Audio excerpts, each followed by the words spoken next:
नमस्कार शेतकरी मित्रांनो, कृषी अपडेट या यूट्यूबच्या चॅनलवर तुमचं स्वागत. तर शेतकरी मित्रांनो, यंदा भारतात कमी पाऊस आहे आणि महाराष्ट्रातही नसेल पाऊस आणि समाधानकारक स्थिती सध्या दिसत आहे सध्या. तर याविषयी आपण पाऊस यावर्षी कसा पडेल आणि किती टक्के पाऊस पडणार आहे, शेतीसाठी गरजेचा जो पाऊस आहे तो पडू शकणार का, याविषयी सर्व माहिती आपण पाहणार आहोत. तर माहिती पाहण्याच्या अगोदर शेतकरी मित्रांनो, तुम्ही जर पहिल्यांदा चॅनलवर आला असाल तर चॅनलला सबस्क्राईब करायला विसरू नका, जेणेकरून सर्व लेटेस्ट अपडेट तुम्हाला लवकरात लवकर या चॅनलवर मिळून जातील. तर शेतकरी मित्रांनो, यंदा कमी पाऊस असणार आहे.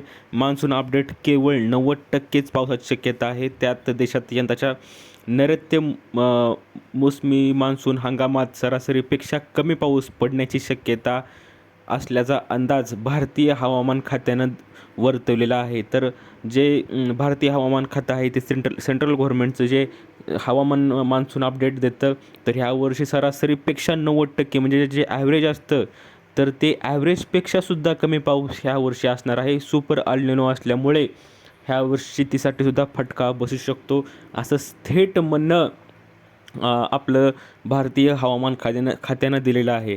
तर आपण पूर्ण माहिती पाहूया पुढे नंतर, की दीर्घकालीन जून ते सप्टेंबर या कालावधीत देशभरात दीर्घकालीन सरासरीच्या केवळ 90% पर्जन्यमानाची नोंद होईल, असा अंदाज विभागाने वर्तवला आहे. आणि या अंदाजात 4% त्रुटीची शक्यता गृहीत धरण्यात आली आहे. तर जून महिन्यात देशातील एकूण पर्जन्यमान ही सरासरीपेक्षा कमी राहण्याचा अंदाज आहे. म्हणजेच शेतकरी मित्रांनो, जूनमध्ये सुद्धा पाऊस कमी आहे आणि जूनमधील पाऊस दीर्घकालीन सरासरीच्या 92% कमी राहू शकतो. ईशान्य भारतात यंदा सामान्य पाऊस पडण्याची शक्यता आहे. मात्र देशातील इतर बहुतांश भागांमध्ये सरासरीपेक्षा कमी पर्जन्यमान होऊ शकते. केरळमध्ये नैऋत्य मान्सूनचे आगमन पुढील 7 दिवसात होण्याची शक्यता आहे आणि साधारणपणे 1 जूनच्या आसपास केरळमध्ये मान्सून दाखल होऊ शकतो. त्यानंतर देशभरातील मान्सून हंगामाची अधिकृत सुरुवात जूनमध्ये होऊ शकते. अंदाजात आधीपेक्षा 2% घट केली आहे. पहिला अंदाज 13 एप्रिल 92% आणि दुसरा अंदाज 29 मेला 90%, म्हणजेच अजून 2% भारतीय हवामान खात्यानं पाऊस कमी पडणार आहे, असं सरासरीपेक्षा सांगितलेलं आहे.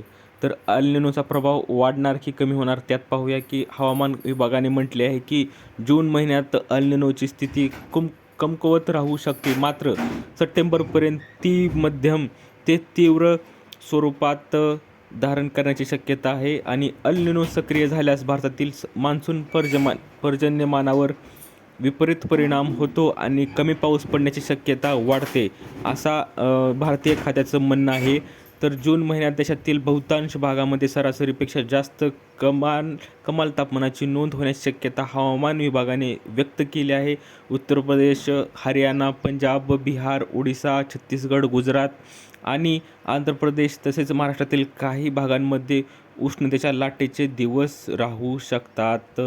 तर शेतकरी मित्रांनो, जून महिन्यातसुद्धा पाऊस तर कमी पडणारच आहे आणि उष्णतेची लाट पण तशीच राहणार आहे, असं स्पष्ट हवामान खात्यानं सांगितलेलं आहे. तर सरासरीपेक्षा तर जास्तच ऊन जूनमध्ये राहू शकतं. तर यंदा महाराष्ट्रात पाऊस कसा राहू शकतो ते पाहूया, की देशाच्या बहुतांश भागात सरासरीपेक्षा कमी पाऊस पडण्याची दाट शक्यता आहे आणि असे ज्येष्ठ हवामान शास्त्रज्ञांनी सांगितलेलं आहे. तर त्यामुळे महागाई तर वाढणारच आहे आणि त्यासाठी शेतीसाठी फटका बसू शकतो आणि शेतीतलं कमी उत्पन्न हेक्टरी कमी होऊ शकतं. तर शेतीचे गणित ह्या वर्षी बिघडण्याची चिन्ह जास्त आहेत आणि पर्यायाने जे अन्नधान्य, कडधान्य आहे त्याचेसुद्धा भाव वाढू शकतात आणि त्यामुळे महागाईसुद्धा वाढू शकते. तर शेतकरी मित्रांनो, जे महासंचालक हवामान विभागाचे त्यांचं म्हणणं काय पाहूया, की देशातील बहुतांश पावसावर अवलंबून असलेल्या शेतीच्या क्षेत्रांचा समावेश असलेल्या मान्सून मुख्य पट्ट्यात यंदा सरासरीपेक्षा कमी पाऊस पडण्याची चिन्ह आहेत आणि हा दीर्घकालीन सरासरीच्या 94% कमी राहू शकतो. तर शेतकरी मित्रांनो, आता थोडक्यात अंदाज सांगायचा झाला तरी ह्या वर्षी पाऊस खूपच कमी आहे. तर त्यामुळे महागाई वाढू शकते आणि आपला अन्नधान्याचे जे रेट आहेत ते सुद्धा रेट वाढवू शकतात. तर अशी ही अपडेट आहे शेतकरी मित्रांनो. तुम्हाला अपडेट कशी वाटली, दिलेली माहिती समजली तर व्हिडिओला लाईक करा, जास्तीत जास्त शेअर करा, सबस्क्राईब करा आणि कमेंट करायला विसरू नका. तर भेटूया पुढच्या व्हिडिओमध्ये अशीच एक अपडेट घेऊन. तोपर्यंत धन्यवाद.